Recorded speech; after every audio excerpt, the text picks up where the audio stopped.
Olá, começa agora o programa Gente do Rio. Hoje vamos falar da vida nas comunidades da nossa cidade do Rio de Janeiro e de como o poder público, no caso a prefeitura, tem atuado nessas áreas. A você, obrigada por estar com a gente todo domingo pela manhã e temos representação depois do programa Canal Livre. Se você está assistindo pelo nosso canal do YouTube, Band Rio, não esquece de curtir e deixe seu comentário aqui. Depois do último debate das eleições para presidente da República, as comunidades do Rio de Janeiro não saem das rodas de conversa. O Gente do Rio hoje vai mostrar para vocês um pouco dessa realidade que parece tão distante para quem não vive lá. O que a Prefeitura do Rio tem levado de serviços para essas áreas? O que as comunidades precisam é o que se oferece? A população dessas áreas é ouvida ou silenciada? Como as organizações não governamentais atuam completando a rede necessária de apoio?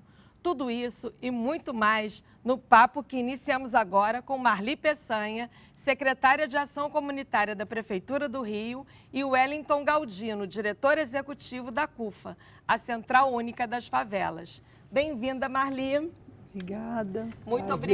Muito obrigada por estar aqui com a gente. Prazer é todo meu. Galdino, Wellington Galdino, muito obrigada pela sua participação aqui no Gente do Rio com a gente. Eu que agradeço o convite. Obrigado, gente. Então, você é uma ativista que veio das comunidades, né? Atuou em duas comunidades diferentes.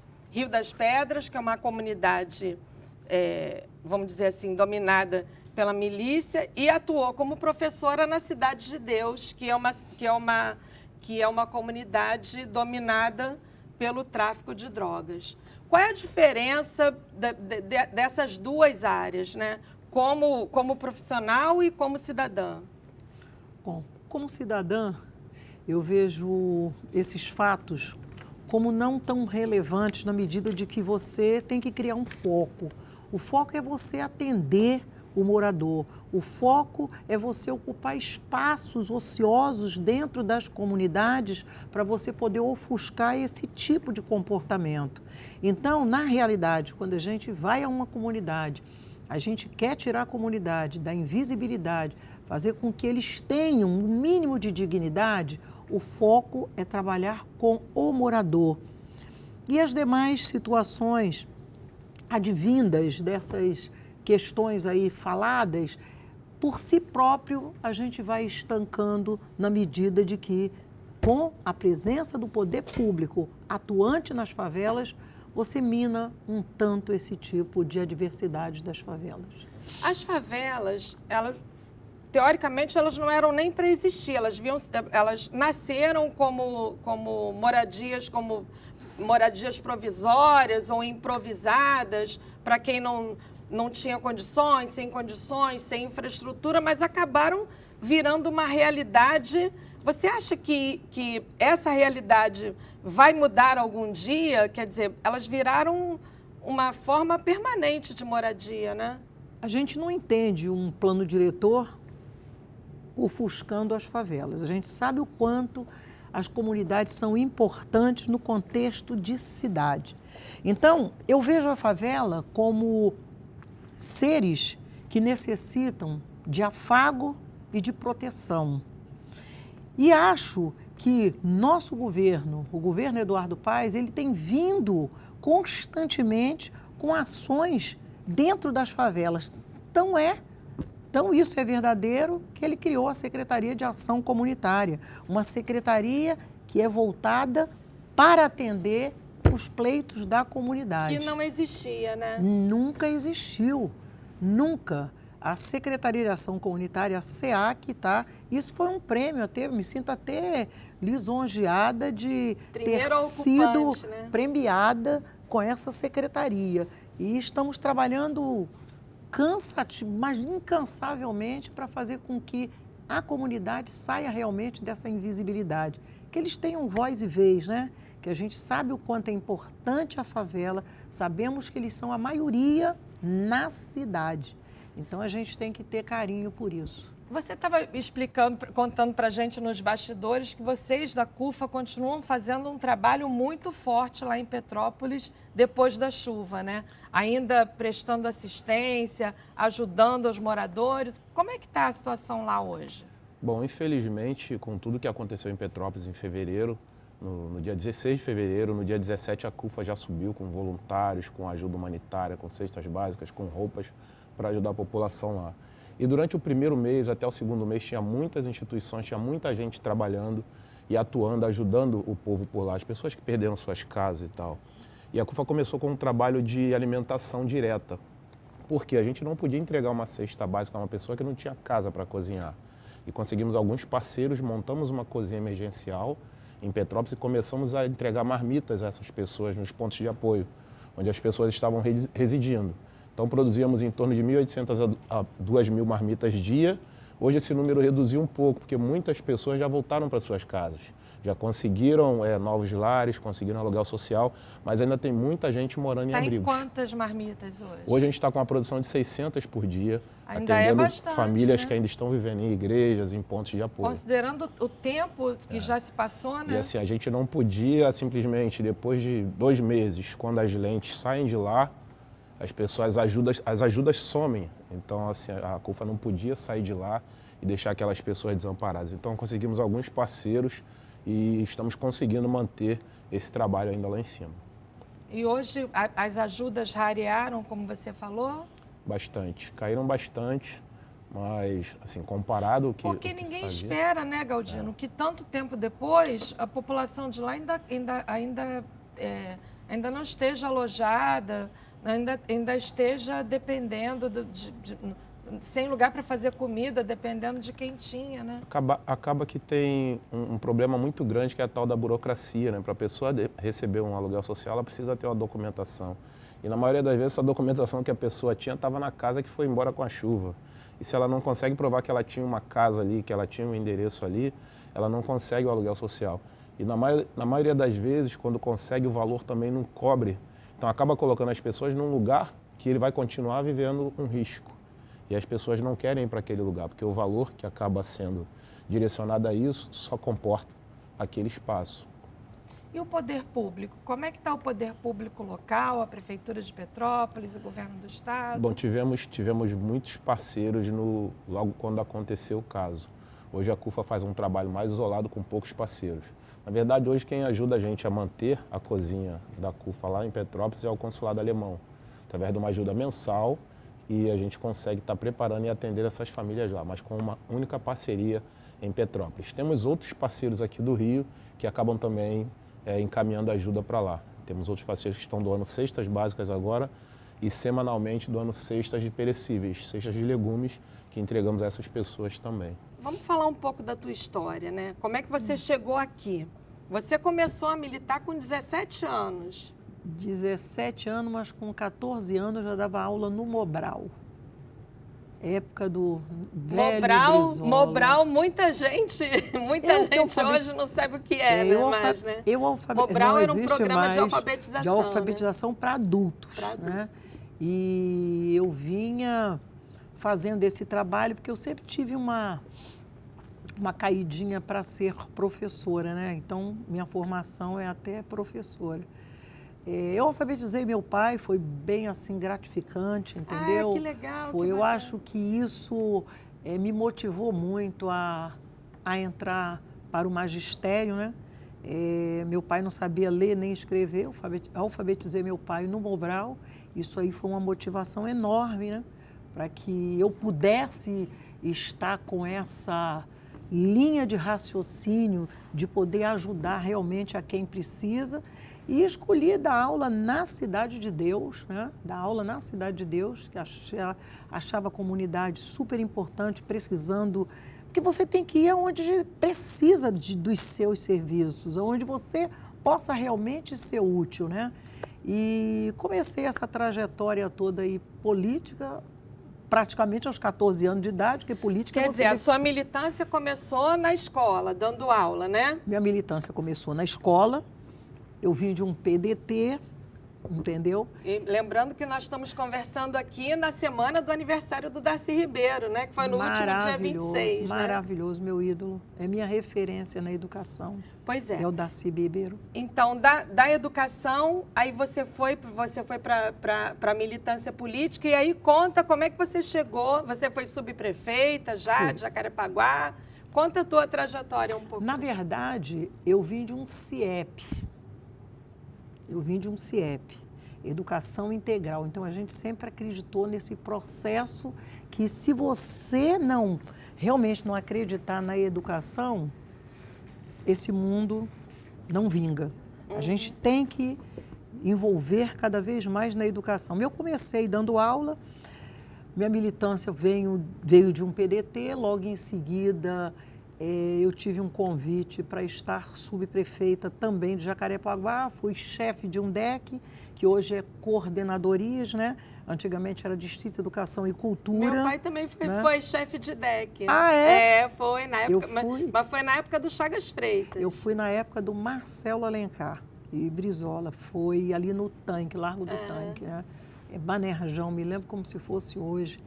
E a gente administrava 112 escolas, né, de Jacarepaguá, e foi muito gratificante. Logo em seguida, eu fui subprefeita de Jacarepaguá também, no governo Conde, depois fui coordenadora de ação comunitária, né, de toda a cidade, no governo Eduardo Paes. Na primeira gestão do Eduardo Paes. Fui coordenadora. Eu cuidava de todas as comunidades do Rio, né, todas.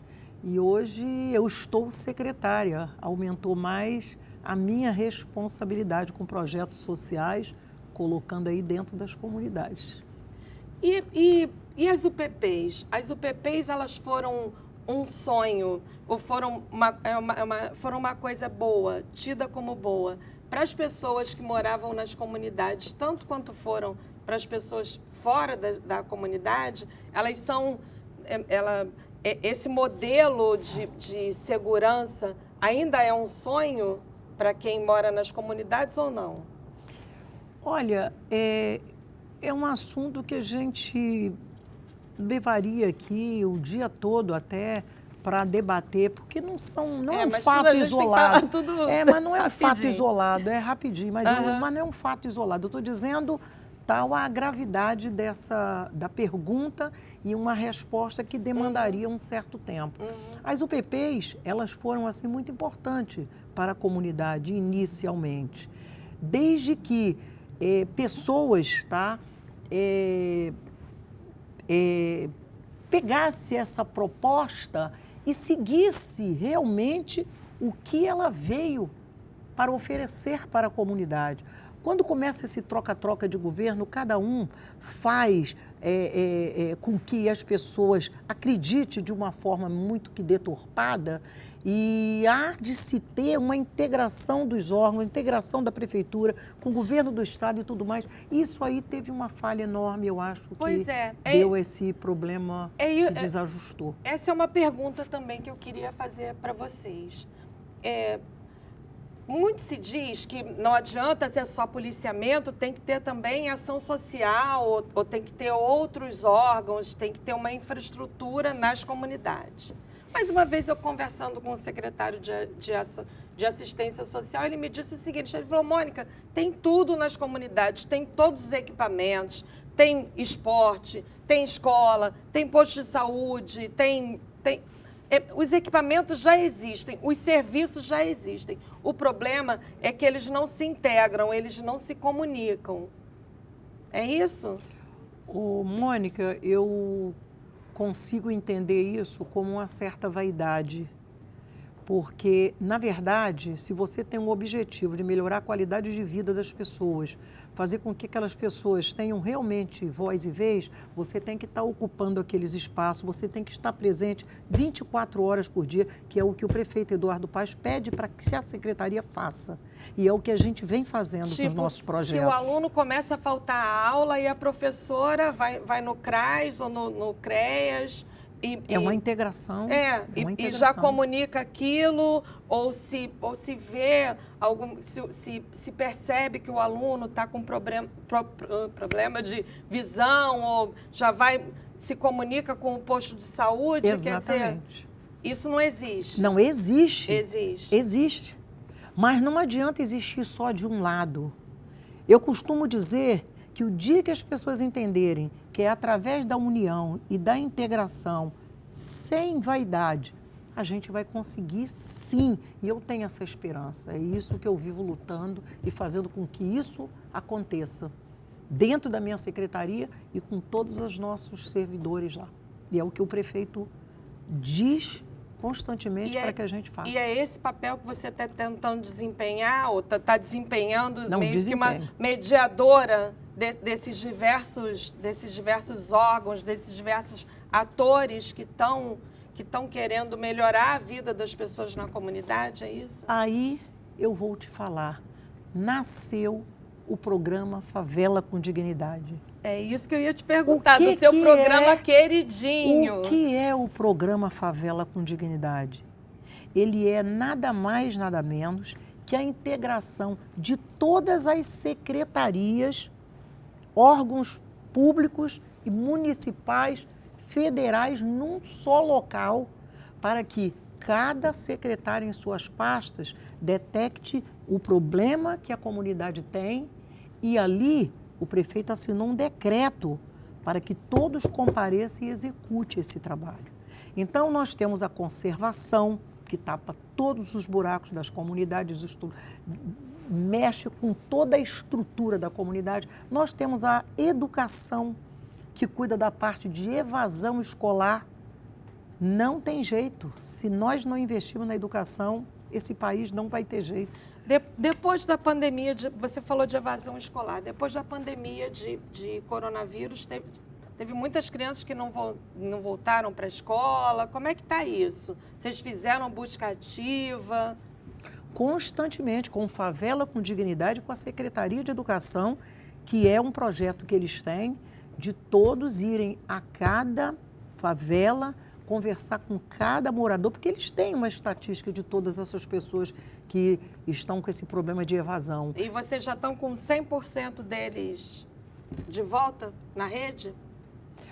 Ô, Mônica, eu não vou falar 100%, mas 90% eu te garanto que sim, porque é isso que a gente incansavelmente estamos fazendo. Como eu coloquei anteriormente, nós, prefeitura, nós, secretarias, nós, secretários, nós trabalhamos muito integrados, mas é demais. Então, a gente tem os mesmos objetivos, os mesmos interesses, porque é isso que o prefeito determina para que a gente faça. Claudino, nós já tivemos várias iniciativas do poder público e de organizações não governamentais tentando dar mais infraestrutura e, por que não dizer, conforto para os moradores das comunidades. Mas, por enquanto, muitas dessas iniciativas não saíram do papel, outras que saíram do papel não tiveram continuidade. Alguma vez a gente já esteve no caminho certo? Bom, eu costumo falar que na CUFA a gente busca sempre ensinar a pescar, né? Porque é fácil, fácil entre aspas, você está ajudando uma pessoa, só que aí você pode criar um vício naquela pessoa. E quando falta essa ajuda, ela não consegue buscar. Por isso a CUFA hoje foca muito no empreendedorismo de favela, para botar essas pessoas dentro do mercado, ensinar que elas podem fazer, que elas podem buscar, para que no futuro a gente não precise mais fazer esse tipo de trabalho e possa se envolver com outros trabalhos, além da ajuda humanitária. Porque é muito bom, é muito interessante a gente poder ajudar as pessoas, mas seria mais interessante se as pessoas não precisassem desse tipo de ajuda. Então, nós estamos falando aqui de 2 trabalhos complementares nas comunidades, né? Exato. A Marli entra com a assistência do poder público, né? Com a ajuda, com o auxílio, e vocês com o segundo tempo, né? Exato, é meio que aquele braço, né, que chega ali para fazer aquele trabalho de fazer chegar de fato a quem precisa, de fazer chegar na ponta. E por isso, até peço desculpa pelo meu atraso hoje, porque eu sou um desses braços que faz chegar na ponta. Então a gente acompanha tudo de perto, o próprio Celso faz isso. está sempre acompanhando a execução de tudo de perto, está chegando nas entregas, porque a gente tem que ter essa garantia de que tudo está chegando de fato aonde precisa chegar. Vocês mantêm escolas de empreendedorismo, né? Criamos agora uma parceria com a Fundação Dom Cabral, que é uma das maiores do país em empreendedorismo, e já formamos uma primeira turma, que foi um embrião que fizemos junto dentro da Dom Cabral, e a ideia agora é expandir para os estados com salas de aula e trazendo os moradores de favela para dentro dessas salas, para ter essa formação e ter essa capacitação. E hoje vocês estão em que comunidade? Ou ainda não estão? Comunidades, assim, eu falo pelo fato de a CUFA estar no Brasil, a gente está em mais de 5.000 favelas através dos nossos braços. Não, estou falando na escola de empreendedorismo. Não, hoje iniciamos só formamos a primeira turma lá em Minas Gerais, com a Dom Cabral. E agora começou o mapeamento desse projeto para a gente começar a expandir e abrir salas de aula em todo o Brasil, em parceria com a Dom Cabral. E no Rio de Janeiro? Ela faz essa formação. Aqui a gente tem algumas comunidades que devem acontecer. Na Rocinha, Complexo do Alemão, Lins, Acari e no Complexo da Penha, na Vila Cruzeiro. Antes de fazer isso, vocês identificam o potencial de cada comunidade? De cada comunidade. Temos aqui no Rio em torno de 400 favelas e instituições cadastradas conosco, onde nós temos lideranças locais. Então essas pessoas identificam esses pontos para a gente e nós vamos buscar, vamos conhecer esse local, tentar entender a necessidade real dali e onde a gente pode estar ajudando da melhor forma naquela, porque cada favela tem a sua particularidade, sabe? Cada uma tem a sua cultura, a sua forma de chegar e o que ele mais precisa. Galdino, vamos falar um pouco da sua história. Você começou, você entrou na CUFA, você começou esse trabalho com um grupo de rap, né? Com a música. Exato, a CUFA surge num momento do rap no Rio de Janeiro, onde não existia mercado para o hip hop. E eu era um jovem também, tinha um grupo de rap, de hip hop, que tinha um sonho de gravar um disco, de gravar videoclipes. E quando surgiu essa ideia com o Celso, com o Bill, a princípio era uma associação da galera do rap, depois seria um partido e depois virou a CUFA, que é a Central Única das Favelas, onde conseguimos juntar diversos jovens e um dos primeiros projetos foi aula de audiovisual, que a gente queria produzir os videoclipes, mas não sabia como fazer. Então tivemos alguns parceiros iniciais, começamos a produzir alguns materiais e na sequência fizemos um álbum de rap, que teve que fazer um álbum duplo, porque tinha muitos grupos de rap, todos aqui do Rio de Janeiro, que chamava CUFA, Efeito CUFA, Ação e Reação. Esse álbum veio com em torno de 30 faixas de música, tinha muitos grupos. Eu tinha na época 23 anos, 22 anos, hoje eu estou com um pouquinho mais.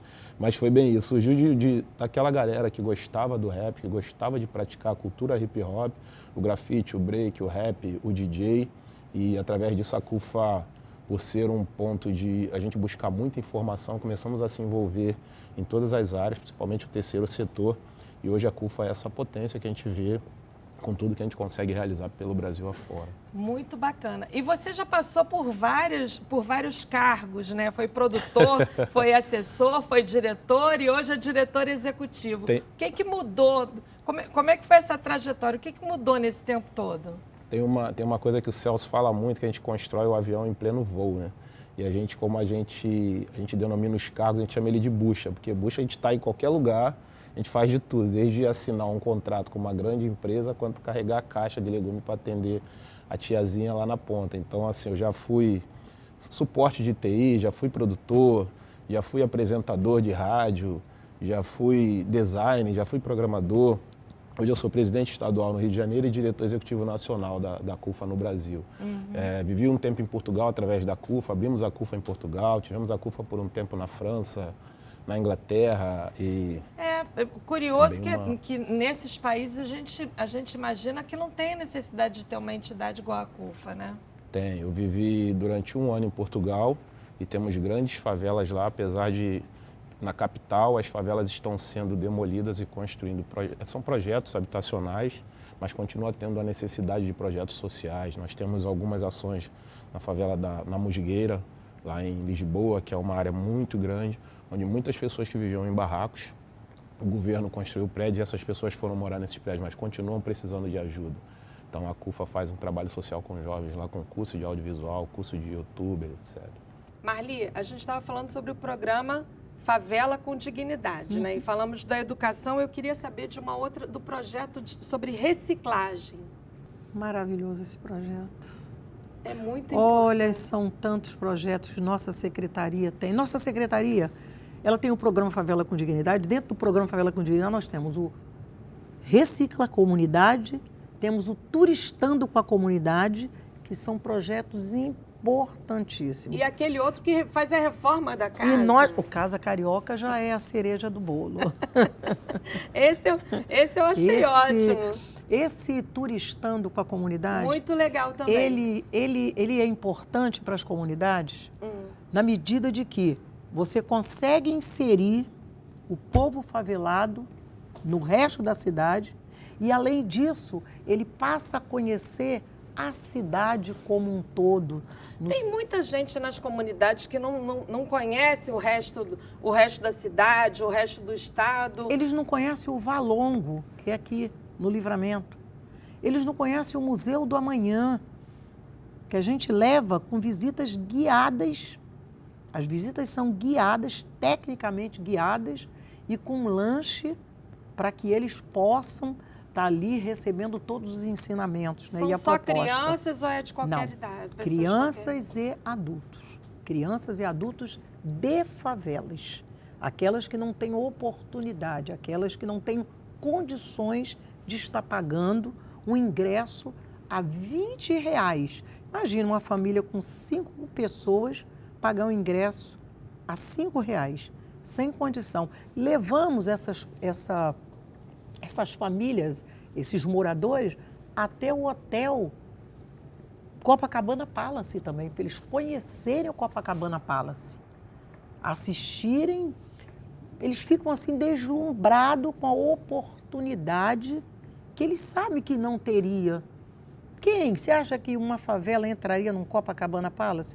Nós fazemos com que esse sonho seja realizado. E o de reciclagem, o projeto de reciclagem, Marli? E nós temos também o Recicla Comunidade. Recicla a Comunidade. O que é o Recicla Comunidade, gente? Além de gerar emprego, aumentar a renda da família. Mas explica primeiro o que é, como é que é. Então, as pessoas recolhem e vendem? Não, primeiro, tá? Vamos por parte.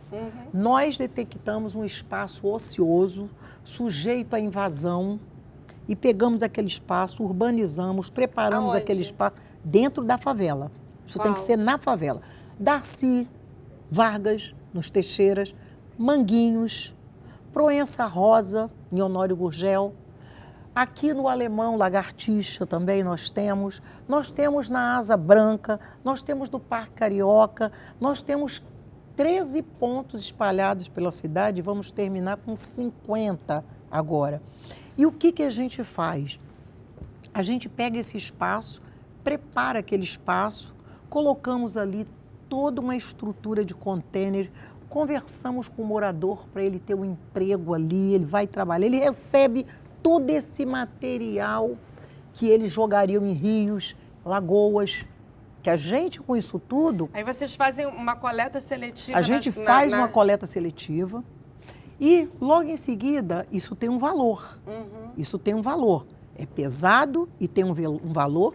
Ele recebe um cartão social, tá? Que é da SEAC, ele vai ali, pesa e aquilo transforma em dinheiro para aquele cartão.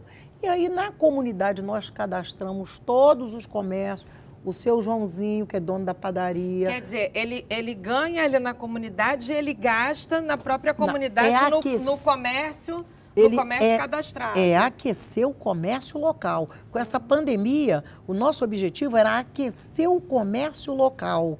Fazer com que a moeda que sai dali, ela circula pela comunidade, faz com que aquele comerciante ele consiga tocar a vida dele e ter o dinheiro para gastar também no seu comércio. Então, o que é mais importante disso tudo é que as pessoas passaram a ter esse projeto como um salário em suas vidas, um aumento em sua renda. Por quê? Porque gera saúde quando ele recolhe tudo, não joga nos rios, evita enchente. A comunidade fica limpa. ele vai ali, troca aquele material que iria para os rios, mares, lagoas, por aí afora, evitando enchente, ele transforma aquilo em dinheiro. E traz aquele dinheiro para casa quando ele compra um pão, quando ele compra um arroz, quando ele compra um feijão, porque nós cadastramos todo o comércio local, que é hortifruti, é a padaria, é o rapaz da quentinha, a dona Maria que vende a cocada. A gente cadastra todas esses comércios informais para que essas pessoas também tenham a oportunidade de estar vivenciando e lucrando com isso tudo, e a gente faz com que eles consigam se entender melhor. Muitas mulheres, chefes de família nesse projeto? Muitas. Como é que é a realidade Muitas. da mulher? Na favela? É. É muito ruim e muito triste. E muito mais difícil. É né? mais difícil. E quando ela é negra, pior ainda. Então, o que a gente precisa é dar oportunidade às pessoas.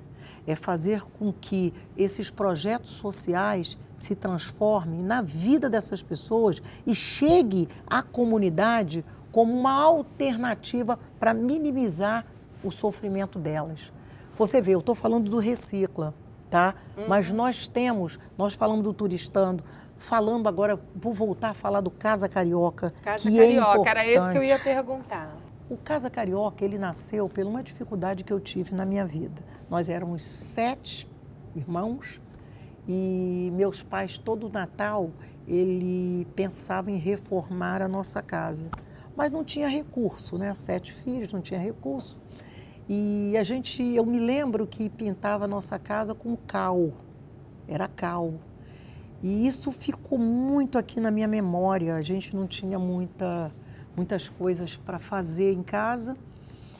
E eu comecei a trabalhar as favelas, vendo a dificuldade deles ali, com tanta solidão e amargura, em tentar fazer com que tenha um final de ano melhor.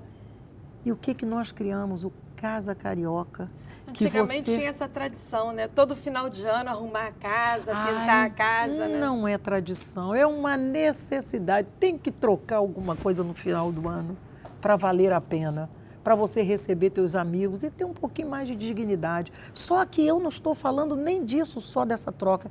Eu estou falando mais da gente poder oferecer uma melhor qualidade de vida para esses moradores. Quando você troca uma janela, quando você troca uma porta, quando você mexe em toda a rede de esgoto daquela casa, quando você faz um banheiro de uma casa que não existia. A Luana não tinha um banheiro. O seu jovem... É isso que eu ia perguntar. Quais são as dificuldades maiores? Não tem banheiro? É um cômodo só? O que é? Acessibilidade. Um cômodo que mora 5, 7 pessoas. E aí, quando vocês pegam uma casa assim, o que vocês fazem? Como é que é? Eu costumo dizer que fazemos milagre, porque a casa da Luana era dessa forma que eu estou acabando de falar aqui para você. Ontem eu parabenizei toda a equipe. Foi emocionante olhar a casa da Luana e olhar aquelas divisões, porque eu não sou engenheiro, eu só falo assim, gente, eu quero que dê o jeito aqui de vocês. E eles têm que dar o jeito deles. Então você chega lá, você vê a felicidade da Luana em prantos. Eu não sei se eu vou chegar até o final do ano, não. Se eu posso ter uma AVC, porque são muitas emoções, gente. Ai, que bom, né? Muitas emoções. Eu não aguento mais de tanta emoção. Já estou assim, estou chorando à toa. Por quê? Você chega numa residência dessa, que não tinha um banheiro, aí a gente fez o banheiro, que não tinha um vaso decente, a gente colocou o vaso decente para eles, que não tinha porta nem janelas, nós colocamos a porta e janela, fizemos a pintura de toda a casa, devolvemos uma casa nova para essa pessoa. E isso que são os nossos projetos sociais, são essas coisas que faz com que a gente tenha respeito pela comunidade.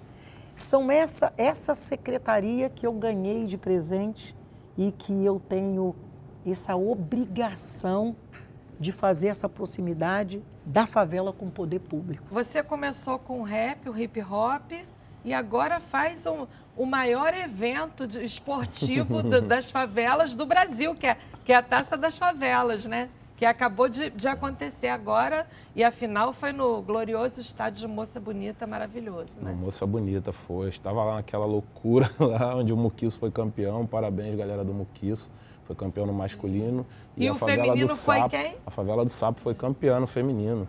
Ó, nós aí, né, Marli? Jogo disputadaço, foi muito bacana, eu acompanhei a taça desde o início, na final a gente estava lá agindo. E vem agora o Favelão, né, que é a Taça das Favelas Nacional. Pois é. Estamos montando seleções dos estados e esses estados vão para São Paulo durante 18 dias e acontece um campeonato lá entre as seleções. Quer dizer que a música, a arte, o esporte transformam vidas não é retórica, né? Não é força de retórica. Com certeza não. Eu sou uma pessoa que vim da favela, sou nascido e criado na favela de Acari, onde a gente tem aí, segundo o IBGE, o menor IDH do estado. E é uma favela muito violenta que fica na zona norte do Rio de Janeiro. Eu sei, eu já entrevistei aqui a Buba. A Buba, parceira. Buba a Buba faz um trabalho legal lá na Acari. Conheço ela, já minha esteve amiga aqui com a gente. Longa data. E assim, a gente consegue ver sim que a cultura, a educação, o esporte pode transformar qualquer pessoa.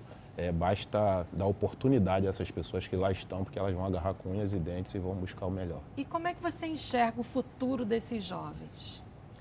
Bom, a gente vê hoje, a gente está vivendo principalmente um período de muito debate, de muita discussão política. Eu acredito que há muita conversa que acaba não chegando a lugar algum se a gente não tiver um investimento na área certa. Eu não consigo entender como o governo pode fazer uma incursão dentro da favela com 200 policiais e não pode fazer uma incursão com 10 médicos fazendo atendimento para aquela população. Não pode fazer uma incursão com 20 agentes de cultura fazendo uma intervenção cultural e convidando aquelas crianças a participar disso. Então, assim, como é que a gente consegue ter dinheiro e entendimento para fazer um tipo de ação com 200, 300 policiais de manhã dentro das favelas, não consegue botar 10 médicos atendendo aquela tiazinha que não pode ir até o UPA, que precisa de uma ajuda, precisa de um remédio, precisa de um atendimento. Vamos focar mais nisso, dar mais atenção a essas pessoas, cuidar melhor, porque senão o que a gente vê é a inversão de valores. Onde o Estado não cuida, alguém vai lá e cuida. E as pessoas acabam apoiando quem está cuidando dela. Você lidera a CUFA nacionalmente e local também no Rio de Janeiro. As comunidades do Rio de Janeiro, elas são diferentes das do resto do Brasil? Tem diferenças? Ou as realidades são iguais? E também comparando com os outros países da Europa, Portugal, Inglaterra, onde você já atuou? Nós temos no Brasil lugares muito violentos, principalmente nas favelas do Brasil. O problema maior da favela é a violência, porém a violência é gerada pela má distribuição de renda. Tem uma vez numa conversa com o Celso, ele falou uma coisa que nunca saiu da minha cabeça. E depois ele citou isso em algum programa, mas ele tinha falado isso com a gente uma vez, que ele fala assim, a gente precisa dividir a renda que esse país produz. Porque se a gente não dividir a renda, se você tem um poder aquisitivo bom e o seu irmão está passando por dificuldades, qual mal existe em você ajudar o seu irmão a atravessar aquele momento? Então, se a gente não divide a riqueza que esse país produz, a gente vai dividir a tragédia que é gerada por conta da pobreza e da má distribuição de renda. E é isso que vem acontecendo, infelizmente, no nosso país, principalmente dentro das favelas. Isso é um problema até histórico, né? Sim. Eu estive ouvindo outro dia um podcast chamado Projeto Querino, que é a história contada a partir do ponto de vista dos negros, né? E aí mostrando isso, que o negro constrói toda a riqueza do país, mas fica com nada, né? Praticamente nada, eu não digo nem a sobra. Nada. Praticamente nada, porque a população da favela, eu venho de favela. Então a gente vê 90% daquele povo saindo de manhã para trabalhar e voltando à noite. E acabam seus filhos ficando à mercê de quem está lá para abraçar. Então muitos deles não têm espelho. O que ele tem como espelho é aquele amiguinho dele que passa de moto, com uma roupa bonita, com tênis da moda que ele viu na televisão. E o pai dele que trabalha o mês todo para chegar no final do mês receber um salário de R$ 1.200, que às vezes não paga nem a alimentação adequada, infelizmente, não paga. Se a pessoa tiver 3 filhos e precisar pagar um aluguel com um salário de R$ 1.200, esquece como é que ele vive. Então aí o espelho que acaba a molecada tendo são aqueles que estão ali dentro o dia todo. porque ele não tem espelho. E aí ele vai querer ser igual aquele cara ali. E é ali que está a raiz do problema, é ali que a gente tem que buscar, naquele momento do desenvolvimento dessa criança. A gente não vê solução para o país a curto prazo. A gente vê uma mudança na mente da população. E isso vai vir através da mudança da mente das crianças. A gente tem que trazer essas crianças para próximo da gente, educá-las e conduzi-las ao caminho certo. Porque senão a gente vai ficar enxugando gelo com a polícia dentro da favela todo dia e as notícias chegando de que morreram 20, morreram 30, morreram 40, morreram 50, morreram inocentes. E isso nunca vai acabar. A tendência é só piorar, porque quando você mata um, tem 2, 3 na fila querendo entrar naquele lugar. E se a gente não pegar na raiz, não mudar a cabeça daquelas crianças ali dentro, a gente não vai conseguir avançar. E no próximo bloco, o que os movimentos sociais e o poder público estão fazendo para ampliar as oportunidades das pessoas que vivem em comunidades. Fique com a gente, o Gente do Rio volta já.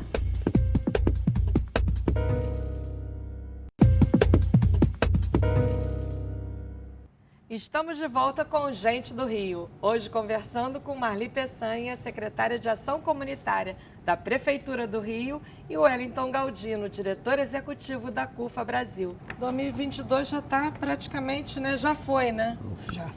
Já foi, mas a gente está começando na correria.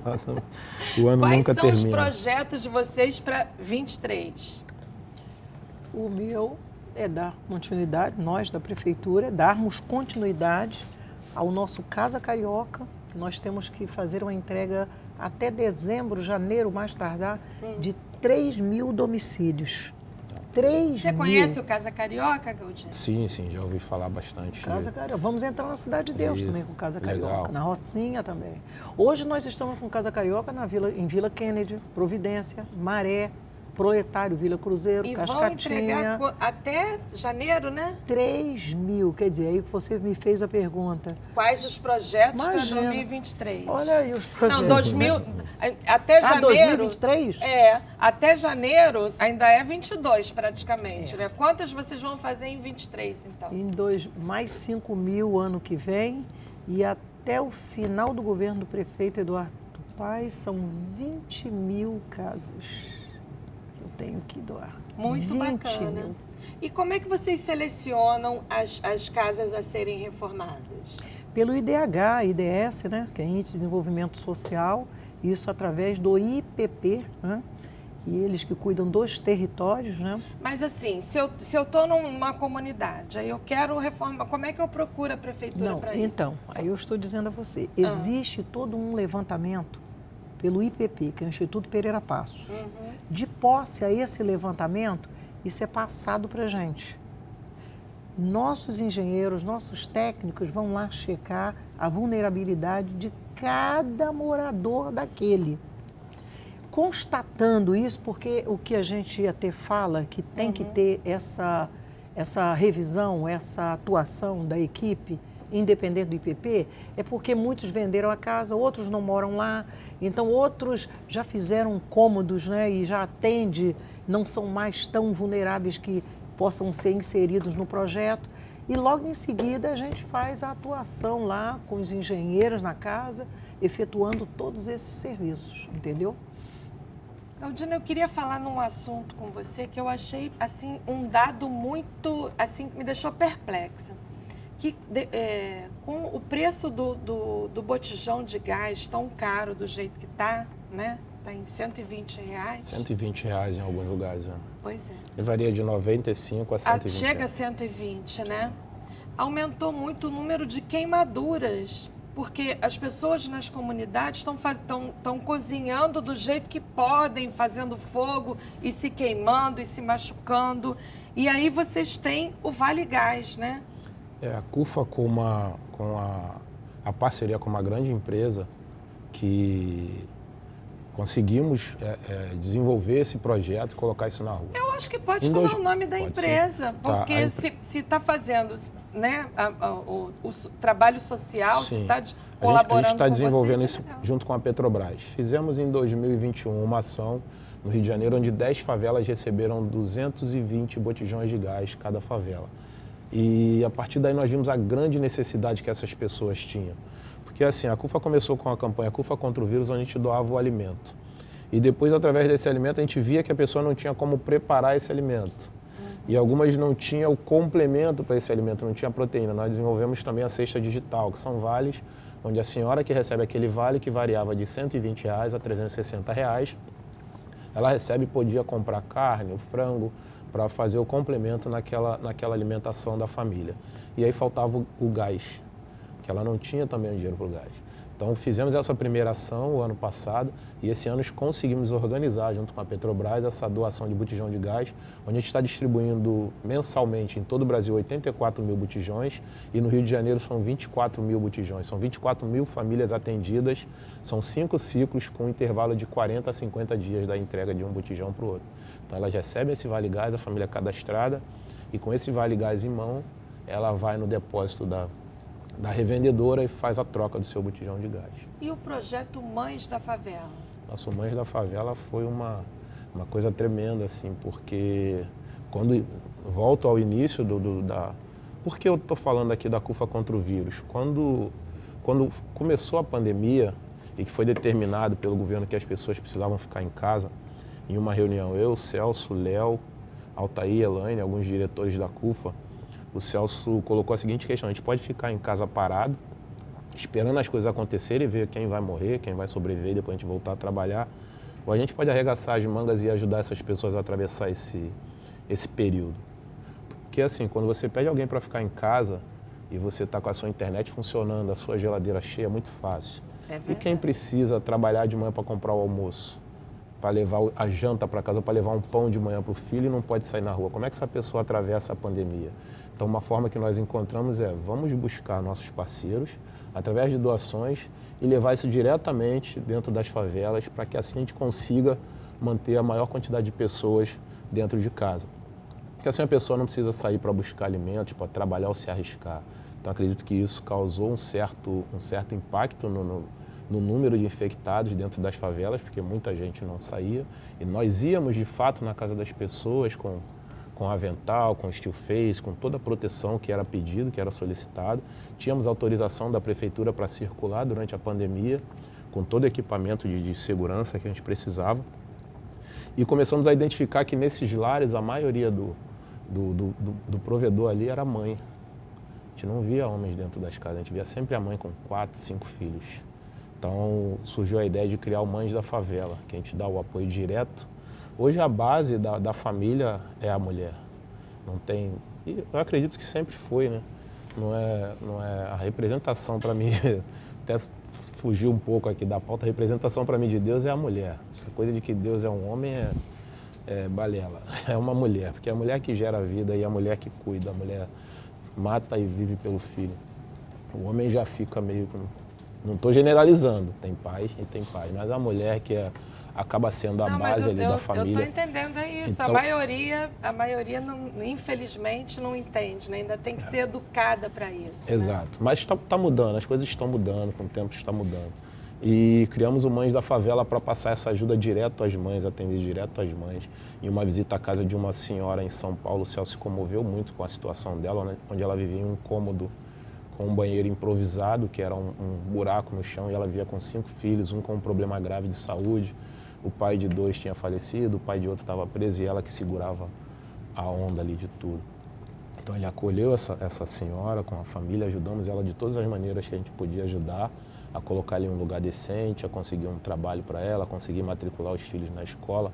Acompanhamos muita coisa dessa moça até ela conseguir se organizar e foi uma das primeiras atendidas do Mães da Favela.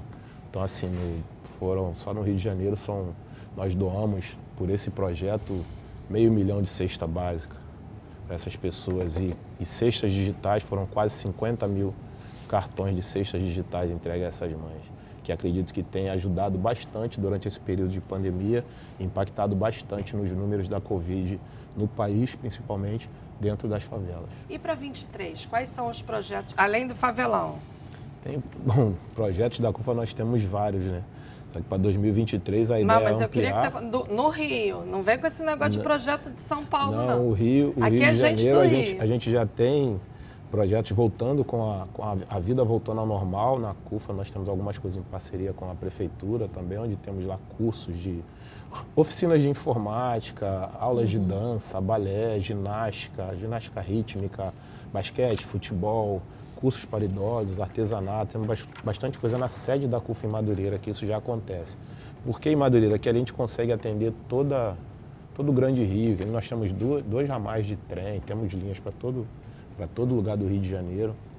E a ideia é ampliar a taça das favelas também, que hoje a gente atende uma quantidade de favelas, a gente pretende dobrar esse número para o ano que vem, porque aí a gente consegue atender mais favelas, colocar mais favelas dentro dessa disputa, porque a procura é muito grande. Esse ano nós tivemos quase 2.000 inscrições de favela, onde nós só colocamos vaga para 94 times masculinos e 64 femininos. Caramba! Então como é que você organiza 2.000 times para E aí já estamos com 400 numa pré-seleção, e aí começa uma peneira, uma eliminatória para definir a Série A do ano que vem. Então tem bastante coisa para acontecer, principalmente aqui no Rio de Janeiro. Falando em taça de favelas, qual é o time de vocês? Eu sou o melhor, né?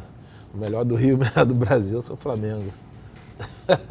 Eu me abstenho, eu não tenho time. Não tem time? Não. Então você não é carioca. Eu tenho. Não tenho time. Tá caçada a sua cidadania. Eu sou solidária. E das comunidades, qual é o melhor time de futebol de comunidade? Para mim Fala. é o campeão de 2013, que foi o Acari. Sou solidária, Cari também. Acaré. Eu conheço o Tem pessoal mais lá uma da Cari. torcedora, viu? Escola de samba.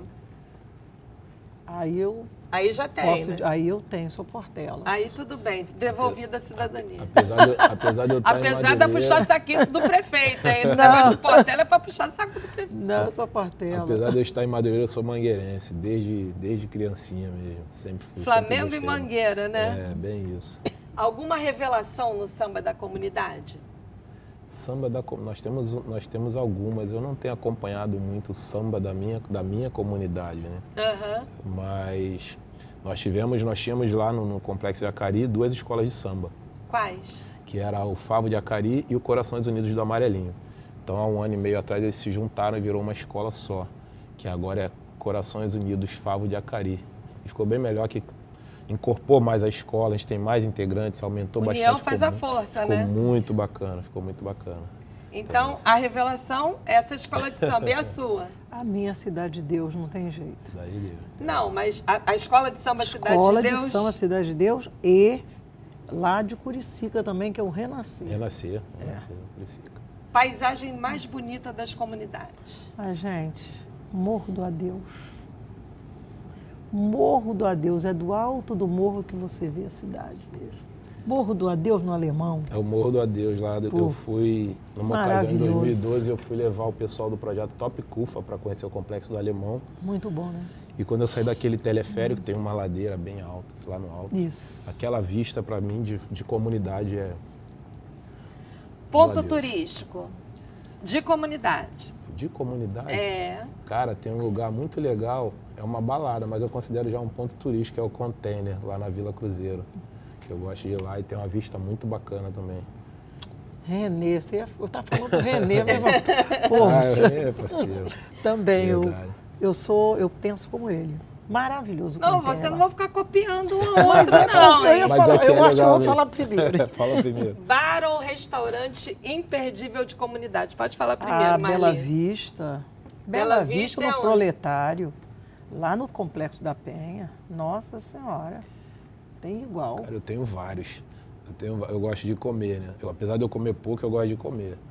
Eu sou gordinho assim por genética mesmo.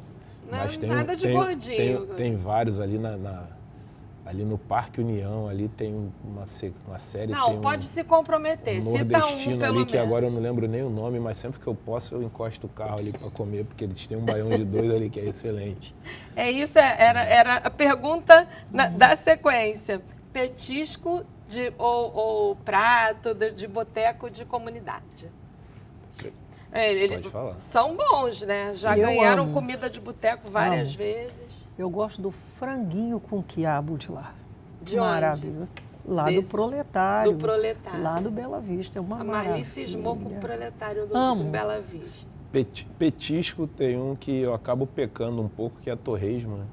O torresmozinho, a pururuca. Torresmo de onde? Que tem lá no bar do Ronildo, lá no Amarelinho ali. Eu peco bastante naquele petisco ali. Até minha mãe já reclamou comigo já para eu dar uma maneirada. Melhor cerveja artesanal das comunidades. Aí eu vou ter que voltar pro alemão, que é a cerveja alemã no alemão. Já bebeu lá, não? Não bebi. Uma delícia. Não sou Um muito fã de boteco artesanal. maravilhoso não. na favela do alemão. E eu quero Tem que provar, hein? experimentar. Maravilhosa. Não sai nunca mais de lá. É um que é uma garagem e tal, que ele vendia. Não, inclusive ele até faleceu de Covid agora, pouco tempo, na época da Eu pandemia. nunca bebi. Se bebi, Maravilhosa. não me É artesanal, E vale a você, pena. alguma? Não, Sim. eu não tenho preferência, porque eu não consumo cerveja artesanal, é raro beber mais. Um ídolo. Meu pai. Pô, tem um ídolo póstumo que chama Orlando Galdino, que é meu avô e foi meu pai também. Mas tem um ídolo em vida que chama Celso Ataíde, que é um gênio, um cara pensador e que tem salvado muita gente pelo Brasil afora. Um medo. O medo de não realizar, o medo de não chegar aonde eu preciso chegar, que é melhorar a qualidade de vida das pessoas. Isso é um fato, né? Eu tenho medo de pessoas. Eu tenho medo do que as pessoas são capazes de fazer com o outro. Isso sim me gera um certo medo. Não tenho. A mente humana hoje está muito perigosa, está muito complicada. E isso me traz um certo desconforto em alguns momentos, sim. Um sonho. Ser feliz, mais feliz do que já sou. Não, meu sonho é bobo, é só uma viagem para o Egito, passar uns dias. Muito obrigada pela sua participação, Galdino. Obrigada também, Obrigada, Marli. você Foi um também. prazer ter vocês aqui no Gente do Obrigada. Rio. E o Gente do Rio fica por aqui, mas na semana que vem tem mais. Um beijo!